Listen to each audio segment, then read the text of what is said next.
ಕ್ರಿಕೆಟರ್ಗಳಿಗೆ team ಇಂಡಿಯಾದಲ್ಲಿ ಆಡಬೇಕು ಎನ್ನುವ ಕನಸು ಸಹಜ. ಆದರೆ ಆ ಕಂಡ ಕನಸು ನನಸಾದರೆ ಸಿಗುವ ಆನಂದ ಮತ್ತೊಂದಿಲ್ಲ. ಯುವ leg spinner Saurabh Kumar net ಪ್ರಾಕ್ಟೀಸ್ಗಳಲ್ಲಿ ದಾಂಡಿಗರಿಗೆ ಲೆಗ್ ಸ್ಪಿನ್ ಬೌಲಿಂಗ್ ಮಾಡುತ್ತಿದ್ದ ಯುವಕ ಈಗ ಟೀಂ ಇಂಡಿಯಾದಲ್ಲಿ ಸ್ಥಾನ ಗಿಟ್ಟಿಸಿಕೊಂಡಿದ್ದಾನೆ ಮತ್ತು ಟೀಂ ಇಂಡಿಯಾ ಪರ ಆಡಬೇಕೆಂಬ ಕನಸನ್ನು ಸದಾ ಕಾಣ್ತಿದ್ದ. ಅನುಭವಿ ಆಲ್ರೌಂಡರ್ ರವೀಂದ್ರ ಜಡೇಜಾ ಗಾಯದ ಸಮಸ್ಯೆ ಹಿನ್ನೆಲೆಯಲ್ಲಿ ಇಂಗ್ಲೆಂಡ್ ವಿರುದ್ಧದ ದ್ವಿತೀಯ ಟೆಸ್ಟ್ ಪಂದ್ಯಕ್ಕೆ ಸೌರಭ್ ಕುಮಾರ್ ಬಿಸಿಸಿಐನಿಂದ ಮತ್ತೆ ಕರೆ ಪಡೆದಿದ್ದು, ಈ ಸಂತಸವನ್ನು ಯುವ ಲೆಗ್ ಸ್ಪಿನ್ನರ್ ಹಂಚಿಕೊಂಡಿದ್ದಾರೆ. ಟೀಂ ಇಂಡಿಯಾದ ಯುವ ಲೆಗ್ ಸ್ಪಿನ್ನರ್ ಸೌರಭ್ ಕುಮಾರ್ ದೇಶಿ ಕ್ರಿಕೆಟ್ನಲ್ಲಿ ಅತ್ಯುತ್ತಮ ಪ್ರದರ್ಶನ ತೋರುತ್ತಿದ್ದಾರೆ.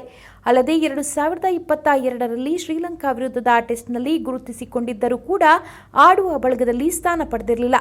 ಇಂಗ್ಲೆಂಡ್ ವಿರುದ್ಧ ನಡೆಯುತ್ತಿರುವ 5 ಪಂದ್ಯಗಳ ಟೆಸ್ಟ್ ಸರಣಿಯ ಮೊದಲ ಪಂದ್ಯದ ವೇಳೆ ಆಲ್ರೌಂಡರ್ ರವೀಂದ್ರ ಜಡೇಜಾ ಹಾಗೂ ಸ್ಟಾರ್ ಬ್ಯಾಟರ್ ಕೆಎಲ್ ರಾಹುಲ್ ಗಾಯಗೊಂಡು ದ್ವಿತೀಯ ಟೆಸ್ಟ್ ಪಂದ್ಯದಿಂದ ಹೊರನಡೆದಿದ್ದರು.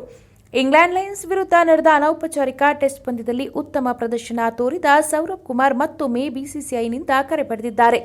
ಇಂಗ್ಲೆಂಡ್ ವಿರುದ್ಧದ ದ್ವಿತೀಯ ಟೆಸ್ಟ್ ಪಂದ್ಯಕ್ಕೆ ಆಯ್ಕೆಯಾದ ಮೇಲೆ ಪಿಟಿಐ ಜೊತೆ ಸೌರಭ್ ಕುಮಾರ್ ಸಂವಾದ ನಡೆಸಿದ್ದು, ಸುದೀರ್ಘ ಕಾಲದಿಂದ ಟೀಂ ಇಂಡಿಯಾ ಪರ ಆಡಲು ಎದುರು ನೋಡುತ್ತಿದ್ದೇನೆ ಎಂದು ಹೇಳಿದ್ದಾರೆ. ಟೀಂ ಇಂಡಿಯಾದಲ್ಲಿ ಸ್ಥಾನ ಪಡೆಯಬೇಕೆಂಬುದು ನನ್ನ ಸದಾ ಕನಸಾಗಿತ್ತು. ಇಂತಹ ಆಸೆಯನ್ನು ಯಾವ ಯುವ ಕ್ರಿಕೆಟಿಗ ಬಯಸುವುದಿಲ್ಲ ಹೇಳಿ. ಇಲ್ಲಿಗೆ ಬರಲು ಸಾಕಷ್ಟು ಸಂಗತಿಗಳು ಕೆಲಸ ಮಾಡಿವೆ. ಅಲ್ಲದೆ ನನಗೆ ಸ್ವಲ್ಪ ಅನುಭವವೂ ಇದೆ ಎಂದು ಯುವ ಲೆಗ್ ಸ್ಪಿನ್ನರ್ ಹೇಳಿದ್ದಾರೆ.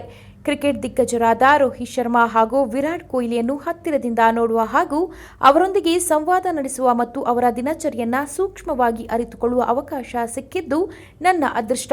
ಅಂತಾರಾಷ್ಟ್ರೀಯ ಕ್ರಿಕೆಟ್ನ ಕೆಲವು ದಿಗ್ಗಜ ಕ್ರಿಕೆಟಿಗರೊಂದಿಗೆ ಸಂವಾದ ನಡೆಸಿ ಅವರಿಗೆ ಬೌಲ್ ಮಾಡುವ ಅವಕಾಶ ಸಿಕ್ಕಿದ್ದು ನಿಜಕ್ಕೂ ಉತ್ತಮ ಅನುಭವವಾಗಿದೆ.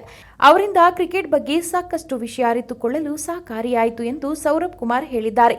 ಒಟ್ನಲ್ಲಿ ಭಾಗ್ಯದ ಬಾಗಿಲು ತೆಗೆದಾಗ ಸಿಗುವ ಆನಂದ ಅಷ್ಟಿಷ್ಟಲ್ಲ.